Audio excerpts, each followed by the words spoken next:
4 labour కోడ్ల మీద అనేక మంది నాయకులందరూ కూడా వివరించారు. దీని నేపథ్యం చూసినప్పుడు ఇవి 73 దాకా దేశంలో ప్రభుత్వ రంగ పరిశ్రమలన్నీ కూడా ఆయిల్ రంగాలు, గ్యాస్ రంగాలు, బీమా రంగాలు, అనేక రంగాలు, కోల్ రంగాలు ఇవన్నీ కూడా జాతీయకరణ చేసిన నేపథ్యం నుంచి ఆ తర్వాత క్రమంలో దేశంలో లాభాలు ఆర్జించేటువంటి ప్రభుత్వ రంగ పరిశ్రమలుగా ఉన్నాయి. నవరత్న, మినీరత్న, మహారత్న కంపెనీలుగా లాభాలు ఆర్జిస్తున్న పరిశ్రమలుగా ఈ దేశ ఆర్థిక వ్యవస్థకు జవజీవాలు ఇచ్చే విధంగా ప్రభుత్వ రంగ పరిశ్రమలు ఉన్నాయి. 91 నుంచి వచ్చినటువంటి ఫలితాల మూలంగా, పారిశ్రామిక విధానాల ఫలితంగా అది బీజేపీ ప్రభుత్వానికి వచ్చేటప్పటికి, బీజేపీ ప్రభుత్వాన్ని అధికారంలోకి రాకముందు దాని విధానం వేరు, మాటల్లో వేరుగా మాట్లాడింది. మేము దేశభక్తియుత శక్తులం, మేము దేశాన్ని ప్రేమించేవాళ్ళం, జాతీయత, దేశభక్తి, స్వదేశీ నినాదాలు ఇచ్చింది.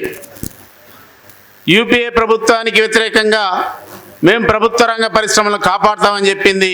అధికారంలోకి వచ్చిన తర్వాత ఈ నినాదాల ముసుగులో దేశంలో ఉన్నటువంటి ప్రభుత్వ రంగ పరిశ్రమలన్నింటినీ కూడా 100% ఎఫ్డీఏలు తీసుకొచ్చింది. కీలక రంగ ప్రభుత్వ రంగ పరిశ్రమల్ని, లాభాలు ఆర్జించేటువంటి పరిశ్రమల్ని మొత్తం కూడా 24% నుంచి 100% మొత్తం కూడా అమ్మేసింది. కనుక ఇప్పుడు దేశంలో ఏ ఒక్క ప్రభుత్వ రంగ పరిశ్రమ కూడా 100% ప్రభుత్వ రంగ పరిశ్రమగా లేదు. అందుకే ఇవన్నీ కూడా ఎవరు తీసుకుంటున్నారు? ఇవాళ దేశంలో ఉన్నటువంటి 50 కార్పొరేట్ శక్తులు, పరిశ్రమలు, సంస్థలు, వాళ్ళ చేతుల్లో ఇవాళ భారతదేశంలో ఉన్నటువంటి కీలక ప్రభుత్వ రంగ పరిశ్రమలన్నీ కూడా వాళ్ళ చేతుల్లో ఉన్నాయి. వాటితో పాటు సహజ వనరులు, అదేవిధంగా మిగతా ఖనిజ సంపద, ఇవన్నీ కూడా వాళ్ళ చేతుల్లోకి పోతున్నటువంటి క్రమంలో ఇవాళ పారిశ్రామిక కార్మిక వర్గం, ఈ పరిశ్రమ అధిపతులు ఇవాళ ఈ దేశంలో ఉన్నటువంటి చట్టాలు, కార్మికుల చట్టాలు మాకు అడ్డంకిగా ఉన్నాయి, మా లాభాలకు, మా పెట్టుబడులకు రక్షణ లేకుండా పోతుంది, కనుక మీరు సమ్మెలు చేయడానికి వీల్లేదు, మీరు ఇవాళ యూనియన్లు పెట్టడానికి వీల్లేదు, అది ఆ హక్కులు కార్మిక వర్గానికి ఉన్నప్పుడు మేము లాభాలు ఆర్జించలేం, అదేవిధంగా మా సంపద మేము పెంచుకోలేం. ఈ కోణం నుంచి ఇవాళ, ఈ నేపథ్యం నుంచి ఇవాళ భారతదేశంలో బీజేపీ ప్రభుత్వం 4 లేబర్ కోడ్ని వాళ్ళ పార్లమెంట్లో తీసుకొచ్చింది. నిజంగానే అవి మనకు ఉపయోగపడే అయితే ఈ దేశంలో ఉన్నటువంటి కార్మిక సంఘాలతో కానీ, ప్రతిపక్ష పార్టీలతోటి కానీ మిశ్రమ జాబితాలో ఉన్నటువంటి అంశాన్ని చర్చించి ఆనాడు ఏది ఉపయోగకరమైన చర్చించి ఉండేది. కానీ అట్లాంటిది ఏది చర్చించకుండా ఏకపక్షంగా ఆమోదించిందంటే మన ప్రయోజనాల కోసం ఎంత మాత్రం కూడా కాదు. ఇవి కార్పొరేట్ల యొక్క ప్రయోజనాలు, కార్పొరేట్ సంస్థల యొక్క కోడ్లు, ఇవి మనం అర్థం చేసుకోవాల్సినటువంటి అవసరం ఉంది. అందుకే ఇప్పుడు మనం 91 నుంచి దాదాపుగా 23-22 సమ్మెలు దేశవ్యాప్తంగా చేశాం మన విధానాలకు వ్యతిరేకంగా. ఇప్పుడు కూడా ఫిబ్రవరి 12 కూడా సమ్మె, రైట్, లేబర్ కోడ్లకు వ్యతిరేకంగా మనం గత 5-6 సంవత్సరాలుగా టోకెన్ సమ్మెలు చేస్తూ వచ్చాం. ఓకే, ఆపగలిగాం. అయితే ఇవాళ దేశంలో మనం దీన్ని ఆపే మార్గం ఏంటి? లేబర్ కోడ్లను వ్యతిరేకించే దాంట్లో ఎవరికి కూడా ఇవాళ భిన్నాభిప్రాయాలు లేవు, అందరూ ఏకీభావంతో ఉన్నాం. ఉద్యమం చేయాలనే దాంట్లో కూడా ఏకీభావం ఉంది. అయితే మనకి ఇవాళ మన శక్తి ఇవాళ సరిపోవటం లేదా అంటే సరిపోవటం లేదు. ఇవాళ ప్రభుత్వాలు చేసే దాడి ముందు మనం వాటిని వెనక్కి కొట్టేటువంటి పరిస్థితి ఇంకా సంపూర్ణంగా మన ముందు లేదు. అది కార్మిక సంఘాల అనైక్యత కానీ, మన వాళ్ళు కూడా చెప్పారు కొంతమంది, కార్మిక సంఘాల అనైక్యత కావచ్చు, ఇంకా కార్మిక సంఘాల్లో లేనటువంటి కార్మికుల సంఖ్య బయట ఎక్కువగా ఉండటం కావచ్చు. అదేవిధంగా బీజేపీ ప్రభుత్వ విధానాలను వ్యతిరేకించేటువంటి ప్రతిపక్ష పార్టీలు ఈ దేశంలో చిత్తశుద్ధితోటి ఇంకా వీటిని వ్యతిరేకించేటువంటి స్థితిలో లేదు. వాళ్ళకు ఉండేటువంటి సంఘాలు వాళ్ళ వ్యతిరేకించవచ్చు. ప్రపంచ చరిత్ర ఎక్కడ చూసినా పాలక వర్గాలకు అనుకూలంగా ఉన్నటువంటి వాళ్ళ ట్రేడ్ యూనియన్లు ఎప్పుడు కూడా వాళ్ళ విధానాల్ని అమలు పరిచింది లేదు, వాళ్ళకి వ్యతిరేకంగానే పోరాడారు. ఇవాళ వస్తున్నాయి, కానీ ఆ పార్టీలు దేశంలో ఉన్నటువంటి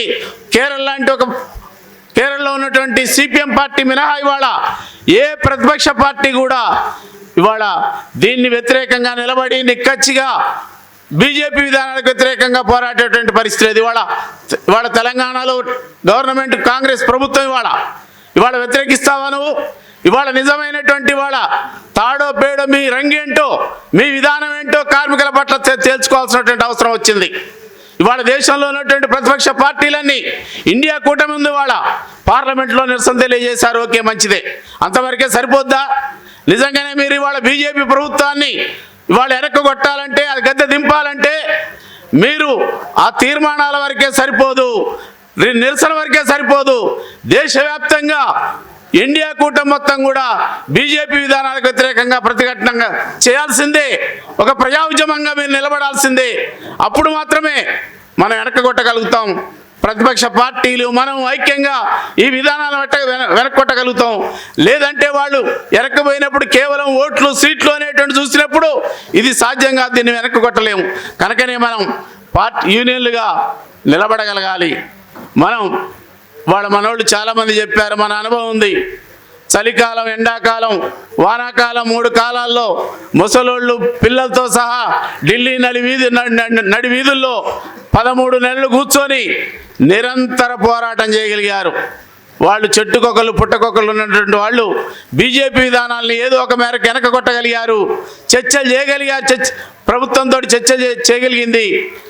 ఇవాళ 50 కోట్ల మంది కార్మిక వర్గం, చైతన్యవంతమైనటువంటి కార్మిక వర్గం, సంఘటిత కార్మిక వర్గం ఉంది. ఇంత చైతన్యవంతమైనటువంటి కార్మిక వర్గం ఇవాళ 50 కోట్ల మంది ఎందుకు మనం మిలిటెంట్ ఆందోళన చేయలేకపోతున్నాం? మనందరం కూడా సమీక్షించుకోవాల్సిందే.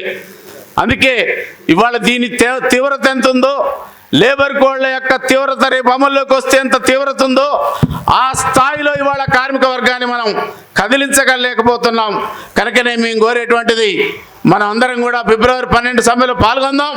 అదేవిధంగా ఏప్రిల్ 1 నుంచి అమలు పోతానని ప్రకటించింది కనుక ప్రభుత్వం, దాని తర్వాత కానీ ఆ తర్వాత కానీ నిరవధిక సమ్మె పోరాటాలు మనం పోవాల్సినటువంటి అవసరం ఉంది. అందుకే మన ముఖ్యమైనటువంటి కార్యకర్తలందరూ కూడా ఆ వైపు మన ప్రయాణం 12 సమ్మె తర్వాత కూడా దాన్ని వెనక్కి కొట్టే వరకు సుదీర్ఘ సమ్మె పోరాటాలకు, మిలిటెంట్ పోరాటాలకు పోవాల్సిన అవసరం ఉంది.